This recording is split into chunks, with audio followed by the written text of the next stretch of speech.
Je prie également le Tout-Puissant qu'il protège nous autres, combattants civils et combattants militaires qui sont sur 95 de combat.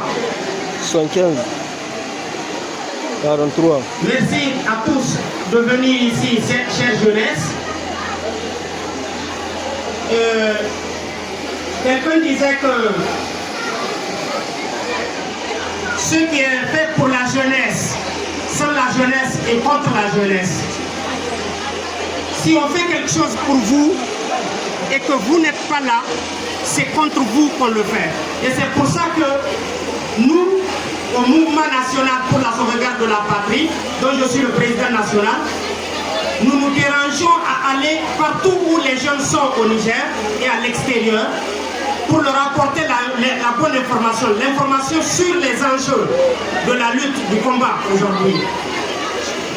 Le modérateur l'a si bien dit, je suis du MNSP, du Mouvement National pour la Sauvegarde de la Patrie, et je suis aussi en charge de la communication dans une structure qui s'appelle la Confédération des peuples de l'Alliance des États du Sahel. Je vais vous expliquer c'est quoi cette confédération avant de commencer mon exposé. La Confédération des peuples de l'Alliance des États du Sahel est un rassemblement des organisations patriotiques du Niger, du Mali et du Burkina Faso. Cette confédération a été mise en place le 16 septembre 2024 à Bamako. J'y étais présent à cette installation.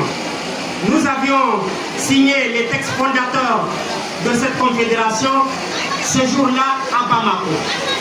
Et dans cette structure, j'occupe le poste de chargé à la communication et relation avec les médias du Niger. Alors, pourquoi nous avons créé cette confédération des peuples de l'Alliance des États du Sahel? Vous n'êtes pas sans savoir que le 6 juillet 2024, nos trois leaders, le général de brigade Abdourahmane Kani, le capitaine Ibrahim Traoré, président du Burkina Faso, et le général d'armée Assimi Goïta, président de la transition, chef de l'État du Mali, avait signé la Confédération des États du Sahel le 6 juillet 2024 à Niamey.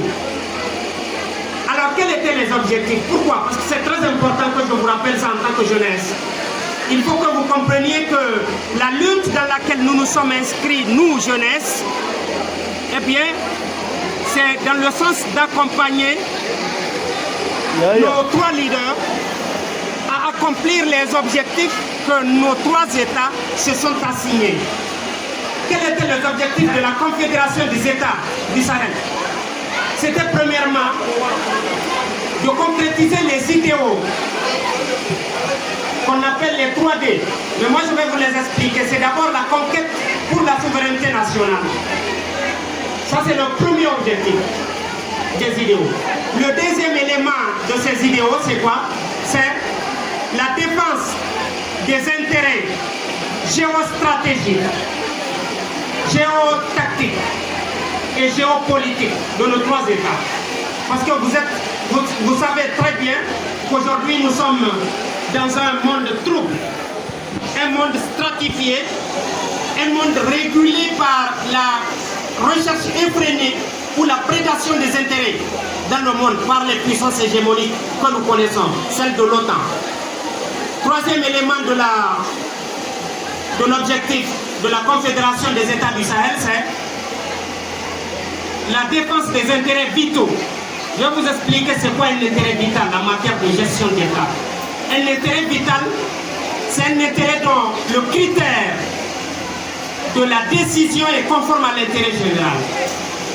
Si aujourd'hui les États-Unis sont la première puissance du monde, c'est parce que simplement aux États-Unis, quand on va prendre une décision au niveau de la présidence des États-Unis, eh bien on se dit la chose suivante. Il faut que le critère de la décision soit conforme à l'intérêt supérieur de la nation américaine. Eh bien si cela est, si la décision programme de bombarder le Niger, le Mali, le Burkina Faso, les États-Unis exécutent la décision. C'est pour simplement vous dire que nos trois leaders, le général Abdourahmane Tani, le général d'armée Assimi Goïta, le capitaine Ibrahim Traoré, ont très bien compris. Il faut leur applaudir pour ça. D'autres éléments, d'autres objectifs de la Confédération des États du Sahel, c'est de défendre et de sécuriser nos territoires, nos trois territoires, contre le terrorisme qui est aujourd'hui programmé contre nous et les crimes organisés. Ça, c'est le deuxième grand objectif. Le troisième grand objectif de cette confédération, c'est de valoriser, n'est-ce pas, les traditions africaines de portée universelle, dont sont caractéristiques nos peuples, les peuples de l'AES. Voilà les objectifs de la Confédération des États du Sahel. Si on a compris cela, eh bien on comprend facilement pourquoi est-ce que nous, organisations patriotiques du Niger, du Mali et du Burkina Faso, nous avions procédé à la création de la Confédération des États de l'Alliance des États du Sahel. C'est simplement pour accompagner nos trois leaders, tout simplement, rien que ça. De faire en sorte que ces trois objectifs que je viens de citer soient accomplis en bonne et due forme. Et je crois que nous attendons toute la population, toute la jeunesse du département d'Abla à accompagner la Confédération des peuples de l'Alliance des États du Sahel, dont je suis votre représentant. Alors ça, c'est ce qui est de la Confédération des peuples de l'Alliance des États du Sahel. Maintenant, le sujet qui m'a amené ici, c'est de vous parler sur la vision du général Abdourahmane Tani. Cette vision a été déclinée au public, au grand public nigérien le 13 juillet par son Excellence, Monsieur le Premier ministre, Mohamed Ali Lamine Zen, le 13 juillet 2024. Et j'ai été le premier citoyen, le premier Nigérien à parler au grand public de cette vision. C'était à Filengue. Vous l'aurez déjà compris parce qu'il y en a parmi vous qui étaient à la conférence. C'est une conférence qui a parlé sur la vision du chef de l'État. Deuxièmement, je suis allé à Karma-Zarma Boboy, village situé dans la commune de Koingolo, qui se trouve dans le département de Boboy, dans la région de Dosso. J'ai parlé en langue Zarma sur la vision du chef de l'État, là-bas. Donc cette conférence est la troisième du genre que je fais ici à Abala ce matin pour vous parler de la vision du chef de l'État. Eh bien, la vision du chef de l'État se décline en quatre axes.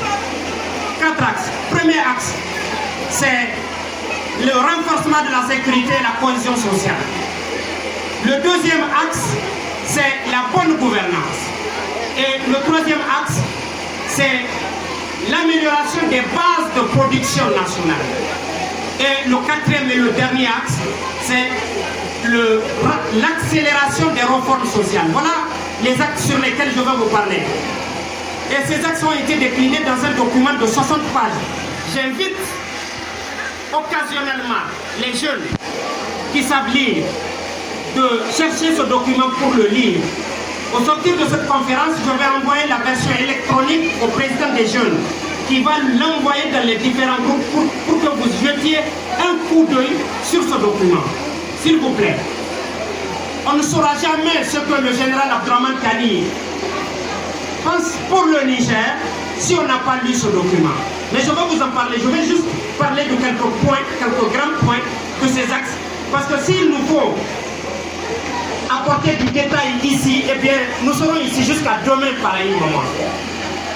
Premier élément, la vision du chef de l'État. Premier axe de la vision du chef de l'État, c'est le renforcement de la sécurité et de la cohésion sociale. D'abord sur le renforcement de la sécurité. Le général Abdourahmane Tani et les membres du CNSP, avec les membres du gouvernement à leur côté, ont pensé à mettre en place un mécanisme pour sécuriser le territoire national par le recrutement de beaucoup de militaires et la formation de ces militaires-là pour sécuriser au mieux, n'est-ce pas, le territoire national. La stratégie va consister à redéfinir une stratégie de défense pour tenir compte du contexte et des aspirations de souveraineté. Et le général Abdourahmane Tiani a compris que ça n'allait pas beaucoup dans le milieu militaire et il a décidé d'assainir, de nettoyer le milieu de l'armée pour, n'est-ce pas, procéder, si vous voulez, n'est-ce pas, au nettoyage de ce milieu-là. Alors, on a décidé, dans le cadre de l'Alliance des États du Sahel, dans le cadre de la Confédération des États du Sahel, à procéder à ce qu'on appelle le renforcement de la force conjointe, ou la création d'une force conjointe, qui est, si vous voulez, le rassemblement de nos militaires avec les militaires du Mali et du Burkina, pour former ce qu'on appelle la force conjointe, pour sécuriser l'espace AES. Alors la deuxième priorité du général Abdourahmane Tiani, c'est la cohésion sociale. Alors pour atteindre ces objectifs de paix et de cohésion sociale et de développement, la jeunesse nigérienne est un vecteur approprié. Et c'est pour ça que je vous dis au début que si on fait quelque chose pour vous et sans vous, alors c'est contre vous. Le général Abdourahmane Tiani a compris qu'il faut associer la jeunesse à l'exécution de son programme. Et il a désormais pensé à la création et à la hiérarchisation des jeunes, d'où aujourd'hui l'existence des conseils régionaux des jeunes, conseil départemental des jeunes, conseil communal des jeunes, etc. Donc vous voyez bien l'importance particulière qu'on vous donne dans l'exécution de ce programme. Donc vous devez vous lever, n'est-ce pas, pour accompagner cette transition à l'atteinte des objectifs. Le deuxième axe, qui est la promotion de la bonne gouvernance, qui fut, si vous voulez, l'un des axes au grand contenu. Alors la bonne gouvernance constitue, si vous voulez, le fondement de tout développement, parce que la mise en place des institutions politiques stables, n'est-ce pas, va nous amener à la bonne gouvernance. Alors pour ça, des choix pertinents avaient été mis en place. Premier élément de la bonne gouvernance. Le général Abdourahmane Tiani et ses collaborateurs ont compris que les institutions du Niger étaient instables.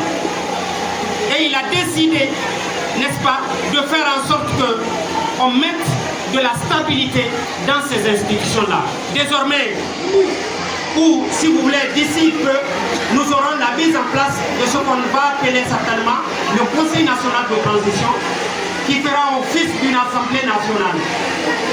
Vous le savez très bien, ces derniers temps, le ministère des Affaires étrangères avait instruit les missions diplomatiques du Niger à l'extérieur pour procéder à des travaux d'inclusion. Ce qui a été déjà fait en février sur le plan national, où les départements ont fait des réflexions qui ont été acheminées dans les régions, où ces travaux ont été synthétisés pour, n'est-ce pas, avoir les aspirations du peuple nigérien. Et c'est ce qui va nous conduire, si vous voulez, à la mise en place d'un Conseil national de transition, qui va faire office d'Assemblée nationale. Donc on va y arriver. Et ça rentre dans le cadre, si vous voulez, de la mise en place des institutions fortes et stables. Ça c'est le premier élément. Peut-être que je vais donner l'autre de l'explication. Je vais aller sur le deuxième axe. D'abord j'ai parlé de la bonne gouvernance. Et j'ai dit les différentes caractéristiques de la bonne gouvernance que le général Abdourahmane Tiani présage pour le Niger, pour un Niger paisible, un Niger vivable, un Niger viable, un Niger prospère, un Niger où il fera bon vivre. Alors, la pertinence des choix stratégiques, l'efficacité du système judiciaire, et l'efficacité de l'administration publique, n'est-ce pas, vont être, si vous voulez, les caractéristiques de la bonne gouvernance. J'ai parlé un peu des institutions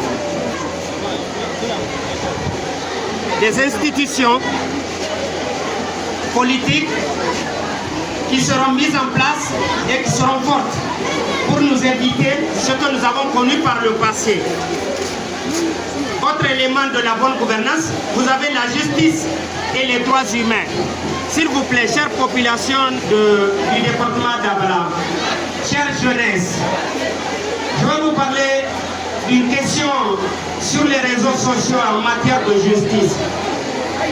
Je lis beaucoup dans les réseaux sociaux et j'entends beaucoup les gens dans les audios parler des rapports entre le général Abdourahmane Tiani et l'ancien président Mamadou Issoufou. Les gens mettent en avant ce rapport-là en oubliant les grandes questions nationales. Nous ne sommes pas en train de dire ici que la question d'un ancien président de la République n'est pas une grande question. Ce n'est pas ce que je suis en train de dire. Mais je voudrais simplement qu'on sache que les Nigériens, que surtout la jeunesse comprenne que le Niger a des priorités. Et les questions sont traitées de façon prioritaire par le Conseil national pour la sauvegarde de la patrie. Et vouloir lier les questions nationales à un individu, à un seul citoyen, ne nous avance pas. Et pour ça, je rappelle que le Niger est un État aujourd'hui qui s'inscrit dans une alliance qui s'appelle l'Alliance des États du Sahel, ou si vous voulez, mieux la Confédération des États du Sahel. Et nous avons des objectifs à ce niveau qui sont d'abord la défense et la sécurisation de nos territoires. Et ça, c'est la première priorité de notre transition.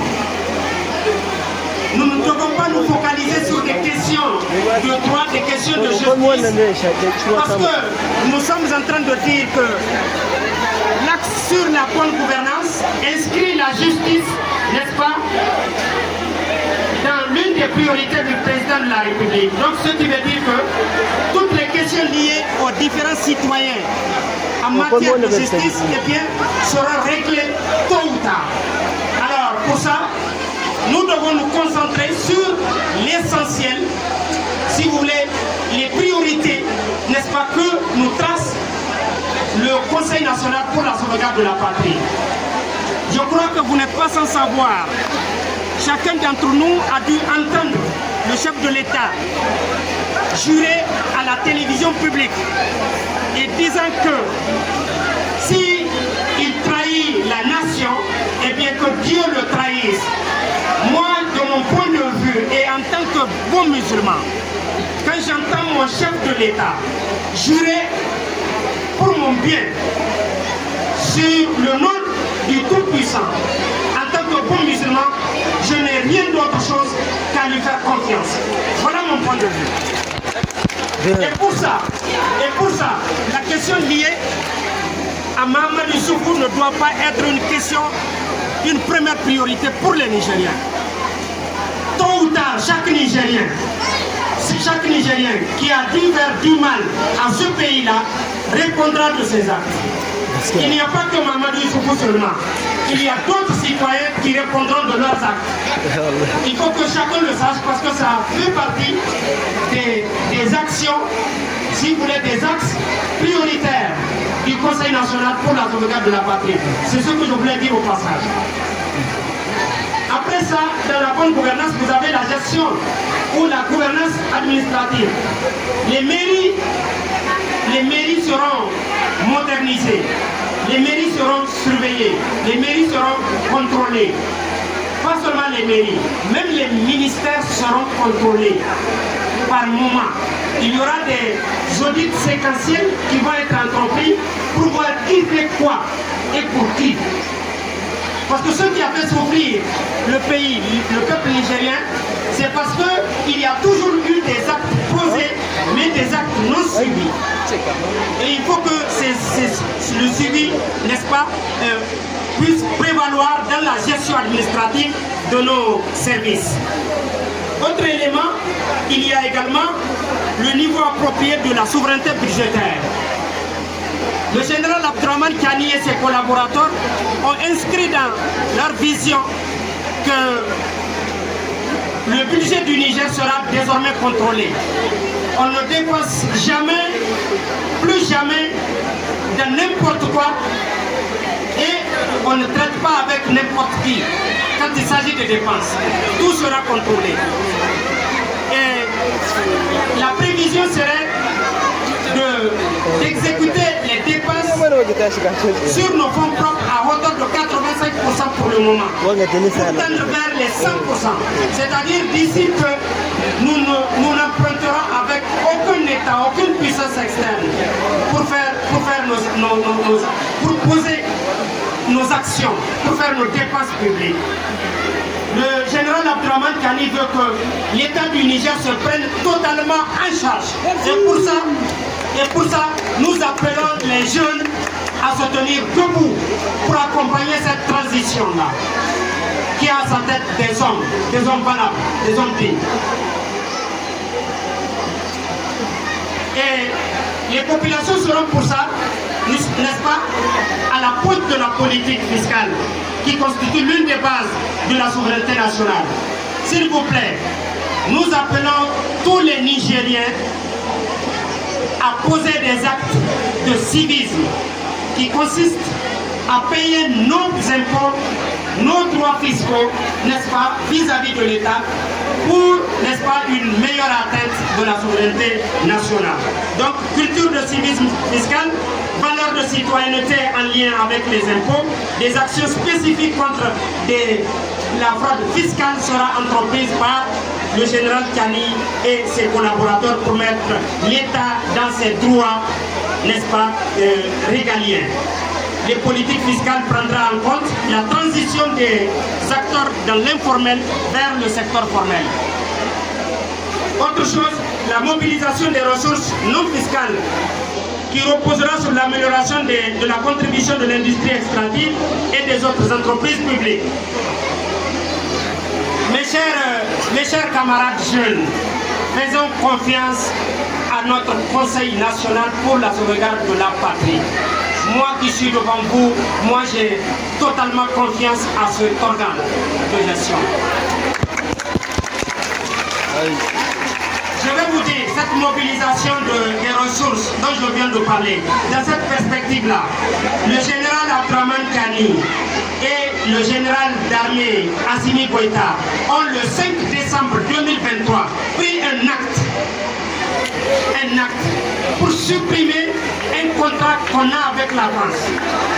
Et écoutez bien, ce que nous avons gagné dans la suppression de cet acte-là, ça s'appelle la convention de la non-double imposition fiscale.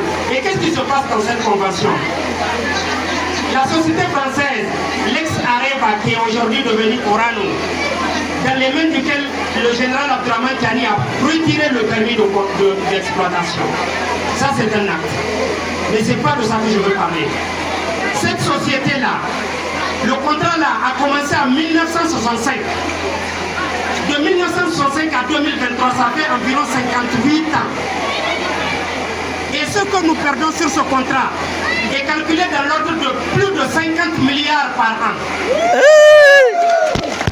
Depuis l'arrivée du général Abdourahmane Tiani, cet argent-là, ça vient dans les caisses de l'État. Parce qu'il a dit à la société d'arrêter d'abord, on va comprendre ce qui se passe. Maintenant, entre-temps, on a retiré le permis, on a dit plus jamais c'est pas toi qui vas exploiter l'uranium du Niger. On va chercher un autre exploitant. Ça là, quelqu'un qui peut faire ça, attention, au Niger, tout celui qui ose toucher à Reva, c'est tes camarades même qui vont te débouter de ton poste, qui vont te faire un coup d'état. Le général Tiani a fait ça. Et bien, ils sont là et ils seront là encore parce qu'on sera derrière eux pour les protéger. Vive la CNSP! Et désormais, les permis d'exploitation de l'or, du pétrole, de l'uranium et de tous les minéraux seront donnés par le général Abdourahmane Tiani à des sociétés qui font l'affaire du Niger. Désormais, tout celui qui ne nous arrange pas, on ne traite pas avec lui. Ça, c'est ce qui est dit dans les axes du président de la République. Je ne suis pas en train de dire sur ma tête. C'est ce que j'ai lu dans son livre qu'il a écrit. Et tout le monde doit aller lire ce livre-là pour comprendre ce que j'ai compris. Et désormais, on est en train de tendre vers le désendettement. C'est-à-dire que toutes les dettes que les autres présidents ont contractées au nom du Niger, le général Abdourahmane Tiani est en train d'effacer ça, de payer ça. Et quand on arrive à zéro endettement, on ne va plus endetter. Parce que le Niger est l'un des pays africains les plus riches de la terre. Je vais vous donner un exemple. Nous sommes assis ici à Abala sur du pétrole. Cette tribune-là est sur du pétrole. Parce qu'il y a un chercheur nigérien qui s'appelle Gagara. Il évolue dans une université canadienne. Il conclut dans une de ses conférences en disant ceci. C'est pas moi qui dis, c'est un chercheur nigérien qui est au Canada qui dit ça. Le nord d'Ilaberi jusqu'au nord de Tawa, la quantité de pétrole qu'il y a là-bas, c'est l'équivalent de la quantité de pétrole de l'Arabie Saoudite et du Koweït.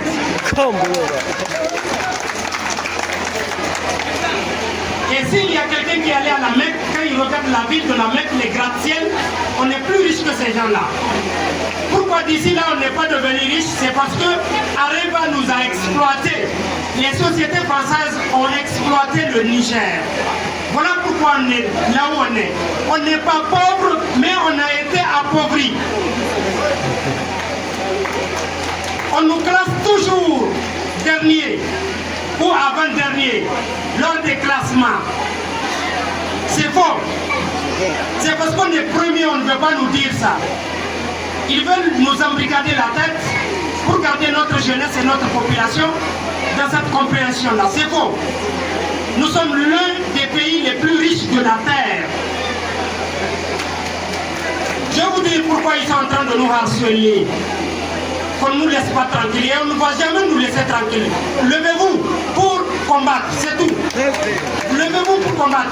Le Liptako Gourmand, qui a fait qu'on a créé l'Alliance des États du Sahel et la Confédération des États du Sahel. On est en train de tendre vers la fédération de nos trois États. S'il y a du temps, je vais vous expliquer tous ces termes-là. Dans le Liptako Gourmand, les richesses minières qu'il y a dans le sous-sol du Liptako Gourmand, la petite portion de terre là, ça peut entretenir 8 milliards de personnes jusqu'à la fin des temps. 8 milliards de personnes, on peut entretenir la terre jusqu'à la fin des temps. Comment voulez-vous que les plans nous laissent tranquilles? On ne va jamais nous laisser tranquilles. Donc restez sur le qui-vive, ne dormez pas. Chère population d'Abla, c'est ça que je suis venu vous dire. Je vais vous dire encore une chose, parce que des anecdotes comme ça, là, je peux vous les citer jusqu'à la tombée du soleil. Le Niger est la deuxième puissance en eau. La terre du Niger, là, on est deuxième dans le monde. Quantité d'eau. Quantité d'eau. Et pas n'importe quelle eau, de l'eau douce. C'est-à-dire de l'eau quand tu enlèves en même temps tu peux boire, c'est pas ça. On est deuxième après le Canada. Et les spécialistes disent que les 50 prochaines années, la guerre entre les puissances, ça va se faire sur les terres où il y a de l'eau. Ça veut dire quoi? Ça veut dire que le Niger sera une terre sur laquelle la bataille des puissances va se réaliser dans les 50 prochaines années. Donc il appartient à la jeunesse de se lever et de combattre. C'est la seule issue pour nous éviter ces blancs-là. Donc levez-vous et combattez. Donc voilà un peu le deuxième axe que je vais laisser à mon collègue pour vous expliquer en langue. Rapidement au troisième axe, et je vais aller un peu très vite parce que je constate déjà que le soleil est en train de prendre, hein, est en train de chauffer. Donc l'axe numéro 3 du général Abdourahmane Tiani et de ses collaborateurs, c'est le développement des bases de la souveraineté économique. Et il va s'agir dans cet axe d'entreprendre des réformes structurelles, entreprendre aussi des investissements nécessaires, le tout pour garantir, si vous voulez, une souveraineté alimentaire et énergétique, ainsi que la production des biens et des biens de base. Et c'est pour ça qu'on va identifier et développer des filières capables de poser les jalons d'une souveraineté alimentaire. On va également identifier des filières dont l'objet de la refondation sera de créer les conditions favorables à une exploitation optimale des potentialités. Et vous êtes en train de voir, parce que ça, on n'a pas besoin de dire ça à un Nigérien, les axes que nous sommes en train de développer sont déjà en train d'être concrétisés sur le terrain. Aujourd'hui, vous avez vu, pour la production de ces bases-là, la réhabilitation des superficies d'aménagement hydro-agricole à Saga, Niamey, à Gaïa, dans la région de Dosso, à Maradi, à Zender et à Difa. Et très récemment, vous avez vu que le Fonds de solidarité pour la sauvegarde de la patrie avait investi jusqu'à hauteur de plus de 2 milliards dans les investissements, dans les aménagements hydro-agricoles de Difa. Ça, c'est une information.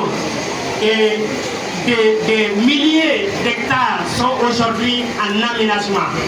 Et pour ça, des mesures d'accompagnement sont en train d'être prises, en faisant en sorte pour une souveraineté alimentaire, par exemple, une décision du CNSP est sortie pour dire qu'il est interdit d'exporter le mil, le sorgho, le riz, paddy et le riz blanc, etc., vers les autres pays, sauf nos deux amis, le Mali et le Burkina Faso. Ça, c'est pour créer une souveraineté alimentaire. C'est très important. Des décisions courageuses et souverainistes qui vont nous amener à une indépendance totale en matière d'autosuffisance alimentaire sont en train d'être prises. Et ça, c'est encourageant. Alors, parallèlement aux réformes en faveur de la production des engagements spécifiques, concernant la promotion de l'écoulement à travers la commercialisation ou la transformation des produits agro-pastoraux est en train d'être prise. Donc, plus tard, quand on va obtenir des quantités de produits alimentaires qui ne seront plus consommables dans le pays, eh bien on sera obligé de les exporter. Donc des mesures sont en train d'être prises dans ce sens-là, pour aider les Nigériens à exporter le surplus que nous allons avoir. Et Inch'Allah, nous aurons de l'autosuffisance alimentaire dans ce pays. Parce que tout le monde a dû constater que cette année, les Nigériens se sont mis au travail pour la saison pluvieuse. Parce que pour moi, c'était en réponse aux agissements de nos amis béninois qui sont en train de penser que c'est eux qui font, si vous voulez, la vie des Nigériens. Alors que ce n'est pas ça. Donc, au titre des actions en matière de production d'écoulement, de nouvelles réformes portant sur la mise en place des systèmes de financement, accès sur les spécificités de l'agriculture. On va promouvoir dans ce sens-là des mécanismes permettant aux institutions financières et autres programmes de financement d'offrir des produits répondant aux besoins et aux spécificités des filières et des chaînes de valeur. Mes chers amis, je voudrais vous dire que dans ce axe-là, une indépendance énergétique, une souveraineté énergétique est prise, est devenue une priorité, ou a été considérée comme l'une des priorités. Et vous l'avez vu, le retrait des permis d'exploitation de l'uranium dans les mains d'Orano et dans les mains de Coviex a été déjà fait. Ça, c'est un acte encourageant, un acte salutaire. Soutenons la transition pour nous soutenir nous-mêmes. Alors, de l'autre côté, au niveau du transport également, une priorité sera accordée pour faire en sorte que le désenclavement sur le territoire national, n'est-ce pas, soit assuré. Donc il y aurait des infrastructures routières un peu partout sur le territoire national et bien entendu avec, si vous voulez, une gestion saine du transport. Il y aura également un recours aux technologies de l'information et de la communication qui contribuera à améliorer les performances dans la production des biens et services, dans la lutte contre la corruption, la collecte et le traitement des données statistiques. Et ici, j'aimerais vous dire que l'Alliance des États du Sahel, mieux la Confédération des États du Sahel, a pris des mesures pour faire en sorte que l'espace AES, le ciel de l'espace AES, eh bien, puisse connaître sous peu un nombre suffisant de satellites pour résorber la question des télécommunications. Premier élément. Deuxième élément, d'aider nos forces militaires à lutter contre l'insécurité. Parce que vous savez que si nous sommes désormais dotés d'outils technologiques permettant de collecter des informations, eh bien, il y aura plus de terroristes dans l'espace AES. Parce qu'ils seront détectés par nos outils technologiques et nos armées vont prendre des dispositions utiles pour sécuriser ces zones-là. Donc, cette capacité satellitaire que l'AES va mettre en place aujourd'hui va nous amener à être indépendants en matière de télécommunication. C'est-à-dire désormais vous allez surfer, vous allez naviguer, pas sur des plateformes étrangères occidentales, mais des plateformes satellitaires AES. Et notre force conjointe, qui est notre armée AES, va pouvoir lutter contre le terrorisme et les crimes organisés, en tout cas de façon indépendante en matière de l'information. Et la guerre informationnelle qui est mise en place, instituée aujourd'hui contre l'AES, sera combattue de façon rigoureuse par cette action prise par nos autorités. Voilà, si vous voulez, le troisième axe. Le quatrième axe, pour aller plus vite, c'est l'accélération des réformes sociales. Et dans ça, je n'ai pas besoin de vous dire, vous avez été les bénéficiaires de l'action que le général Abdraman Tiani a pris ces derniers temps en matière de santé. Il a réduit désormais les coûts de santé à 50%. Si pour un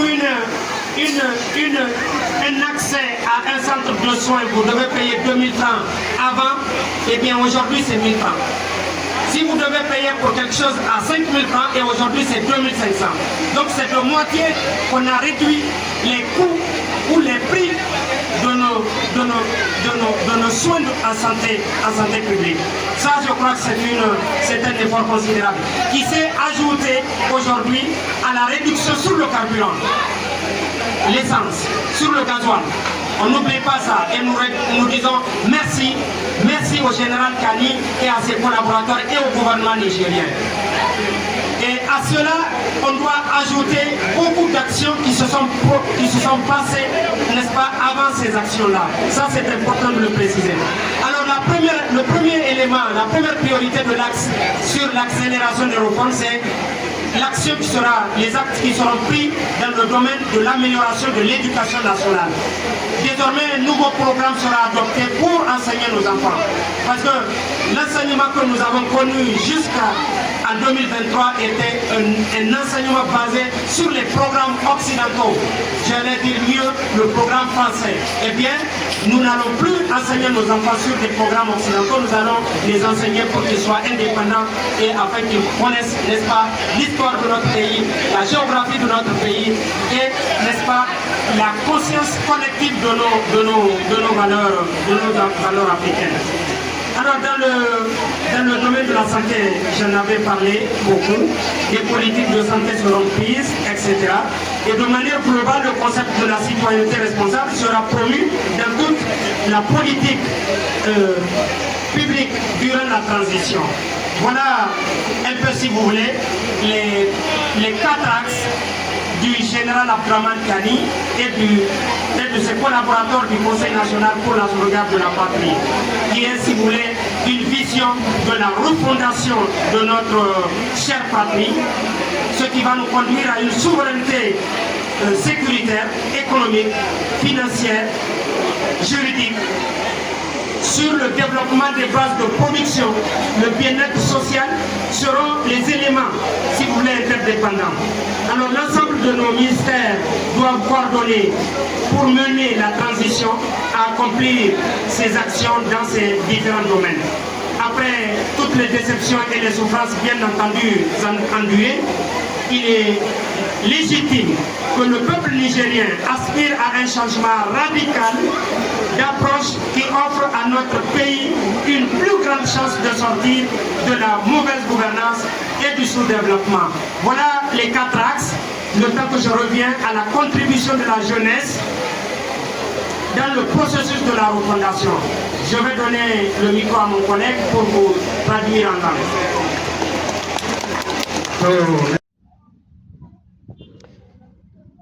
Et donc, chère population de Dabala, chère jeunesse, je voudrais, après avoir exposé sur l'axe numéro 1, l'axe numéro 2, l'axe numéro 3 et l'axe numéro 4 de la vision du chef de l'État, le général Abdourahmane Tiani, je vais vous parler dans la deuxième partie de ma conférence sur la contribution de la jeunesse au processus de la refondation de l'État du Niger. Je ne voudrais pas prononcer le mot République parce que elle me paraît trop française. Voilà, donc le mot État me paraît beaucoup plus local que le mot République. Voilà, donc j'ai quelques points à développer qui sont entre autres la patience, la résilience, l'esprit de l'immédiateté, la guerre informationnelle, la collaboration civilo-militaire et puis le travail. Voilà les points que je voudrais développer dans ma deuxième partie. Et je vais d'abord commencer par l'esprit de l'immédiateté. Alors, qu'est-ce que c'est que l'immédiateté dont je parle? Et je voudrais m'adresser ici aux acteurs de la société civile. Et vous devez le savoir avant mon exposé, que ce que je vais dire ici à la contribution de la jeunesse au processus de la refondation ne s'adresse pas seulement à la jeunesse d'Abala. Ça va au-delà de la jeunesse d'Abala. Je voudrais m'adresser ici à la jeunesse de l'Alliance des États du Sahel, mieux la jeunesse de la Confédération des États du Sahel, la jeunesse nigérienne, la jeunesse malienne et la jeunesse burkinabé. Bien, qu'est-ce que c'est que l'esprit de l'immédiateté? Alors, j'ai constaté, depuis que je suis sur le terrain de combat, qu'il y a la plupart de nos acteurs de la société civile, ils sont dans la logique que lorsqu'ils combattent dans le cadre de la lutte pour la souveraineté, eh bien, ils aiment être payés le lendemain de leur lutte. Ils luttent, ils combattent sur le terrain à cause des nominations, à cause des prébendes. Et ils veulent ces nominations et ces prébendes aussitôt, n'est-ce pas, de leurs actions. Moi, je voudrais leur dire de beaucoup faire attention parce que la lutte dans laquelle nous sommes engagés aujourd'hui est une lutte historique. C'est une lutte qui engage notre destin, le destin de nos peuples, le destin de nos générations, le destin de nos nations. Eh bien, lorsqu'on s'y intéresse et qu'on s'y engage, eh bien, il faut sortir de cet esprit qui consiste à vouloir être payé le lendemain. Parce que c'est un long processus. Nous ne venons que de commencer la lutte. Et de ce point de vue-là, je voudrais attirer l'attention de tous nos acteurs de la société civile qu'ils fassent cette lutte, n'est-ce pas, sur le long terme, au vu, n'est-ce pas, pour l'intérêt supérieur de la nation. J'ai élaboré une théorie qui se résume en une équation simple.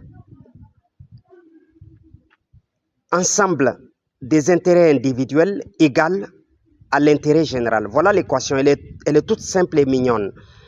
Ensemble, signe mathématique, des intérêts particuliers égale intérêt général. Eh bien, de deux choses l'une, soit on lutte pour ses intérêts égoïstes et on ne fera pas long feu, ou on choisit de lutter pour l'intérêt général, l'intérêt supérieur de la nation, et on est rentré dans l'histoire. Si aujourd'hui nous sommes en train de parler de Thomas Sankara, de Rum Nyobe, de Modibo Keïta, de Sékou Touré, que sais-je encore, c'est parce que simplement, c'est des hommes, c'est des Africains qui se sont inscrits dans l'histoire de la lutte africaine, de la libération de notre chère Afrique. C'est parce qu'ils ont été patriotes et ils ont mis en avant l'intérêt supérieur de leur nation, l'intérêt supérieur de l'Afrique. Par contre, on peut citer beaucoup d'entre nos concitoyens africains qui ont choisi de lutter pour leur intérêt égoïste, et nous savons déjà où sont certains déjà. Beaucoup de notre ancien système, de notre système déchu le 26 juillet 2023, aujourd'hui se retrouvent certains sans nationalité. Certains se retrouvent à l'étranger et ne peuvent plus venir au Niger. C'est parce que dans l'équation, ils avaient choisi de lutter pour leur intérêt égoïste. Voilà un peu, si vous voulez, ce qui m'amène à élaborer cette équation qui consiste à sortir de l'esprit de l'immédiateté. C'est le premier élément. Le deuxième élément, c'est la guerre informationnelle. Les médias occidentaux et l'Occident, les impérialistes, aujourd'hui cherchent à embrigader la psychologie de notre jeunesse par des terminologies que eux créent et que veulent que nous utilisions, n'est-ce pas, pour leurs intérêts. Le mot démocratiquement élu, le mot junte militaire, le mot putschiste, le mot islamiste, le mot terroriste qui est égal à l'islamiste, le mot transition militaire. Regardez simplement aujourd'hui, lorsque la France parle de transition, il y a des transitions que la France préfère à d'autres transitions. Par exemple, la transition tchadienne, la transition gabonaise et la transition guinéenne sont meilleures à la transition nigérienne, malienne et burkinabé. Alors, qu'appelle-t-on alors transition en France? On appelle transition tout régime militaire qui, d'une manière ou d'une autre, a été non seulement conçu et initié en France, mais également qui sert les intérêts français. Voilà, si vous voulez, la différence que la France fait de la transition. Nous avons vu le 26 juillet 2023, lorsque le président Bazoum a été déchu, la France a très vite appelé à restaurer l'ordre constitutionnel normal et parle d'un président démocratiquement élu en lieu et place d'un président militaire. Alors, on a compris tout de suite que le coup d'État du 26 juillet 2023 au Niger n'a pas été conçu en France et que c'est des Nigériens qui l'ont conçu au bénéfice du peuple nigérien. Par contre, au même moment, les 26 millions de Nigériens se sont levés et acclamés et adhérés à ce coup d'État qui a été tant décrié par la France. Donc vous comprendrez bien ce que la France appelle démocratiquement élu, ce qu'il appelle également l'ordre constitutionnel normal. C'est bien entendu tout régime qui défend les intérêts de la France et des multinationales françaises. Le troisième élément, je voudrais parler de la collaboration entre nos jeunesses, la jeunesse de l'AES, avec les forces de défense et de sécurité. Il est important aujourd'hui que nous collaborions avec nos forces de défense et de sécurité et prier beaucoup pour ceux qui ont été rappelés à Dieu sur le terrain de combat et prier Dieu pour que ceux qui sont sur le terrain de combat continuent à bénéficier de la protection de tout miséricordieux, de très miséricordieux. Ça, c'est un aspect. Un autre aspect est de donner la bonne information, d'assister nos forces de défense et de sécurité pour que ceux-ci puissent faire le bon travail. Le quatrième élément, je voudrais parler du travail. La jeunesse de l'AES, la jeunesse nigérienne, la jeunesse malienne, la jeunesse burkinabé, vous êtes appelés à travailler. Et le travail, chaque jeunesse, chaque corps de jeunesse doit le faire là où il se trouve. Exemple, ceux qui sont dans les universités, ceux qui sont dans les écoles doivent bosser pour décrocher leur diplôme parce que les 10-15 prochaines années que certains nous voient, en tout cas mal, sont des années prometteuses pour l'AES. Donc, nous aurons besoin, ça, sous peu, des auxiliaires, des techniciens, des ingénieurs, des spécialistes dans toutes les spécialités. Donc, nos étudiants, nos scolaires doivent se mettre au travail. Les pêcheurs, les agriculteurs, les artistes, les artisans, tout corps confondu, chacun en ce qui le concerne doit en tout cas mener le combat dans là où il est par le travail. Seul le travail paye, seul le travail peut nous sortir de là où nous sommes. Et chers camarades, chère jeunesse de l'AES, rien ne peut nous amener à l'atteinte de ces objectifs que la patience et la résilience. Au passage, nous remercions la population du Niger, la population malienne, la population burkinabé pour le facteur résilience, pour leur attitude résiliente, pour leur patience, pour tout ce qu'ils ont enduré et qu'ils ont pu supporter nos 3 transitions à mener le combat malgré les velléités auxquelles elles sont confrontées tous les jours. Alors, pour ce qui est de la patience, elle est à 2 niveaux. D'abord, la patience de soi à soi, puis la patience de soi à l'autre. De soi à soi, on ne peut jamais atteindre ses propres objectifs si on n'est pas patient, si on n'est pas endurant. Et bien, de soi à l'autre, nous sommes dans des structures, nous combattons avec d'autres personnes. Eh bien, le mieux serait de garder de la patience pour que nous puissions atteindre ensemble les objectifs que la Confédération des États du Sahel nous a fixés. Et c'est dans ce sens que j'appelle à la conscience de nos jeunesses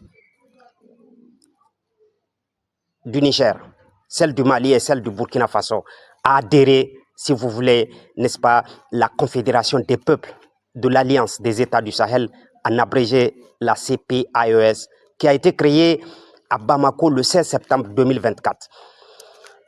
Cette organisation rassemble les organisations patriotiques de ces 3 pays, dans l'optique, bien entendu, d'accompagner nos transitions à accomplir ou à concrétiser les idéaux qui sont la conquête de la souveraineté nationale, la affirmation d'une diplomatie de réciprocité, une diplomatie indépendante, une diplomatie libre, fondée dans le choix libre de nos partenaires stratégiques. Bien entendu, dans la défense également de nos intérêts géopolitiques, géostratégiques et géotactiques, qui sont, si vous voulez, les intérêts vitaux de notre espace AES. Un intérêt vital, c'est un intérêt dont le critère est conforme, le critère de décision est conforme, bien entendu, à l'intérêt supérieur de la nation. Alors si on est en train de voir la puissance, n'est-ce pas, des États occidentaux, c'est bien parce que lorsqu'il s'agit de décider, eh bien, le premier critère, c'est la conformité de la décision à l'intérêt supérieur de la nation. Donc, nous pouvons dire que nos 3 leaders, le général Abdourahmane Tiani, le général d'armée Assimi Goïta, le capitaine Ibrahim Traoré, ont très bien compris, en incluant cet aspect dans la doctrine trilogique sur laquelle est fondée la gestion de l'AES. Bien, deuxième élément des objectifs de la Confédération des États du Sahel, c'est de valoriser nos traditions africaines de portée universelle, caractéristiques en tout cas des peuples africains, des peuples de l'AES, et aller vers une fédération des États d'Afrique. Voilà, si vous voulez, les quelques éléments, les quelques objectifs, n'est-ce pas, que se fixent les États de la Confédération ou la Confédération des États du Sahel, et les raisons pour lesquelles, bien entendu, la Confédération des peuples de l'AES, n'est-ce pas, s'est donné comme objectif d'accompagner cette confédération-là. Voilà, camarades, jeunesse africaine, jeunesse de l'AES, les quelques éléments de la contribution que nous pouvons apporter dans le processus de la refondation entamé il y a déjà quelques années dans l'espace AES. Merci de m'avoir suivi, merci de m'avoir supporté, camarades. Excellente journée à vous tous. Merci.